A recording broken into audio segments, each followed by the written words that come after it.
আসসালামু আলাইকুম রহমতুল্লাহ।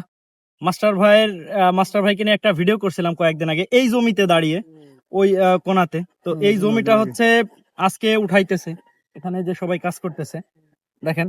এই পর্যন্ত ভাই 3টা জমি উঠাইছে, এটা দিয়ে সম্ভবত 4টা। তো মোটামুটি 85 মন মনে হয়, 17 কাঠা 85 মন বিক্রি করছে। ভাই কত করে বিক্রি করলেন আর কত টাকা হইলো? ভাই প্রথম চটে একটা জমি উঠাইছিলাম, এটা 34 মন হয়েছে, ইনশাল্লাহ 1310 টাকা করে বিক্রি করছি। পরবর্তী 40 মন বিক্রি করছি 940 টাকা করে। আচ্ছা, এই ব্যাপারটা হচ্ছে দুঃখজনক একটা ব্যাপার যে 940 টাকা করে যেটা বিক্রি হয়েছে, এটা খুবই দুঃখজনক। কাঁচা পেঁয়াজ মোটামুটি 1500 টাকার উপরে থাকতে হবে, না হলে কৃষকের বাঁচাটা মুশকিল। কারণ 1 মন পেঁয়াজে অনেক খরচ। তো আমার এই ভিডিওতে এখন পক্ষে বিপক্ষে অনেক প্রকার কমেন্ট আসবে, কারণ যারা কিনে খায় ওনারা বলবে যে না আপনি বেশি বলছেন, আর যারা খরচ করে উৎপাদন করতেছে ওনারা বলবে যে না কম হয়েছে। তো যে বিষয়টা এখানে আসছে যে যদি বীজে থেকে শুরু করেন, জমি চাষ দেওয়া, বীজ, এরপরে আবার চারা স্থানান্তর, সার, ঔষধ, পানি, স্প্রে, সবকিছু মিলায়ে 1500 টাকার উপরে খরচ আছে কি ভাই? বেশি তো এখন হচ্ছে যে বিষয়টা, আমার ভিডিওটা একটু আজকে শেয়ার দিতে চেষ্টা করবেন, যেহেতু এখন পেঁয়াজ অনেক জায়গায় হালি পেঁয়াজ উঠতেছে। আর আরো একটা বিষয়, যে বিষয়টা হচ্ছে যে পেঁয়াজের দাম কম হওয়ার যে বিষয়টা, এটা হচ্ছে যে মুড়ি কাটা পেঁয়াজ আর হালি পেঁয়াজ একসাথে হয়ে গেছে, এই জন্য হচ্ছে একটু কম। তবে আমরা আশা করতে পারি বা আশা রাখতে পারি যে আগামী দিনে আমরা পেঁয়াজের দামটা হয়তো বা 1500 টাকা 2000 টাকার উপরে পাবো ইনশাআল্লাহ। আর এটার কম যদি হয় তাহলে কৃষকের উৎপাদন খরচ দিয়ে লাভের অংশ তো বাদই দেন, উৎপাদন খরচ দিয়ে কৃষক সঠিক জায়গায় দাঁড়াতে পারবে না। অনেকেই 1 কেজি বীজ কিনছে 12,000, কেউ কিনছে 25,000, কেউ তার থেকেও বেশি বা কম। এই যে এত টাকা বেশি দিয়ে আসলে, এটা অবশ্য কিং জাতের পেঁয়াজ, এই যে কিং জাতের পেঁয়াজ, তবে মাশাল্লাহ যেটা হয়েছে খারাপ না, ভালোই হয়েছে। তো এই পর্যন্ত যে 4টা জমি উঠাইছেন, 85 মন বিক্রি করছেন, তা দিয়ে খরচ দিয়ে কি মনে হচ্ছে, লসে না লাভে? তাতে মোটামুটি লজের ভাগই বেশি।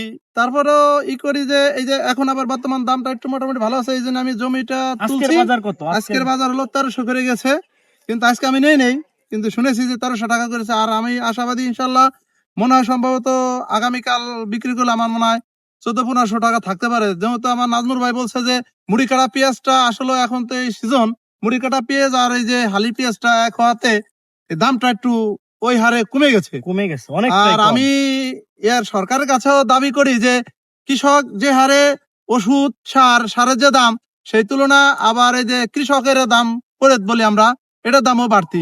যদি সরকার যে 2000 টাকা মিনিমাম রাখে তাহলে কৃষক বাঁচবে, আর কৃষক বাঁচলেই দেশ বাঁচবে। আর নাজমুল ভাই একটা কথা বলছে যে আসলে জাত জাত বললে একটা কথা আছে যে এই আমি গত বছর যে দানাটা নিয়েছিলাম তার চেয়ে এবার দানার বীজটা ভালো করার কারণে আমি আমার জমিতে এই 3টা জমি আগে তুলেছিলাম। ওই জমিতে আগে হালি ছিল, হালি তোলার পরে আমি পেঁয়াজের হালি লাগাইছি। লাগানোর পরে আমার 5 মন 5.5 মন করে ফলন হয়েছে ইনশাল্লাহ। এই জমির বয়সে এরকম পেঁয়াজ হয় নাই। এই জন্য আমি ভাবছি, আমার আব্বু ভাবছে, নাজমুল ভাইয়ের কাছে বলবো আসলে কি জাত বেসন জাত যদি ভালো থাকে, দানাটা ভালো থাকে, তাহলে বেসনও ভালো হবে। আর এর পরবর্তী থেকে আমি কম দামে দানা চালাবো না, এই আমার আশা আর কি। আশা রাখি এই যে নাজমুল ভাইয়ের কাছে বলবো যে তুমি যেহেতু তোমাদের ডিলার আছে এই যে দানার, সঠিক যেটা ভালো মানের বীজ পাওয়া যায় কম দামে, আবার বেশি দামেও না, মিডিয়াম। আসলে কৃষক তো আমরা সবাই তো অত দামের বীজ কিনতে পারে না। এই জন্য নাজমুল ভাই অনেক ধন্যবাদ। আজকে চারাটা উঠানো হইলে আমার আরো 3টা জমি থাকে, ওইটাই ই করছি যে ইসে রাখবো আর কি, মাচা করে রাখবেন, মাচা করে রাখবো আর কি, সংরক্ষণ করে রাখবো। আচ্ছা, ধন্যবাদ, আসসালামু আলাইকুম। ধন্যবাদ মাস্টার ভাইকে। তো ভালো বীজে ভালো ফলন, এটা হচ্ছে সব সময়। নিজেও একটা বীজ নিয়ে কাজ করতেছি, ইনশাল্লাহ এটা ভালো কিছু নিয়ে আসার চিন্তা ভাবনা আছে। এই চিন্তা ধারায় অবশ্য সামনের দিকে আগানো, যে জাতের নামকরণ করা হয়েছে কর্ণফুলী, এটা নিয়ে কাজ করতেছি এবং এই বছর বিভিন্ন জায়গায় কিছু কিছু দিয়েছি। অবশ্য আমাদের মাঠে একটা জায়গায় দেওয়া হয়েছিল বাচ্চু ভাইকে, উনি আবার ওনার শ্বশুরকে দিয়েছে, যার কারণে এখানে যাওয়া হয় নাই।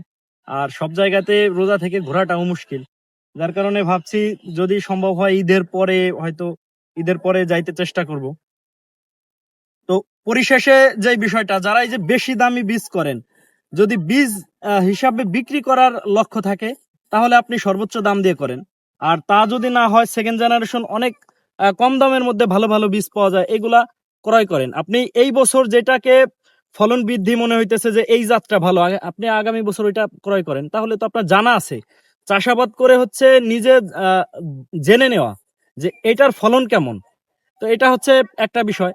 আর প্রত্যেকটা বিষয়ে আমি তুলে ধরার চেষ্টা করি যে এইভাবে চাষাবাদ করলে আপনি এটার ফলন সম্পর্কে জানলেন, বা আগামী বছর ওইটাকে আপনি খুব সহজেই আয়ত্তে নিয়ে নিতে পারলেন, এটা বেশি ভালো।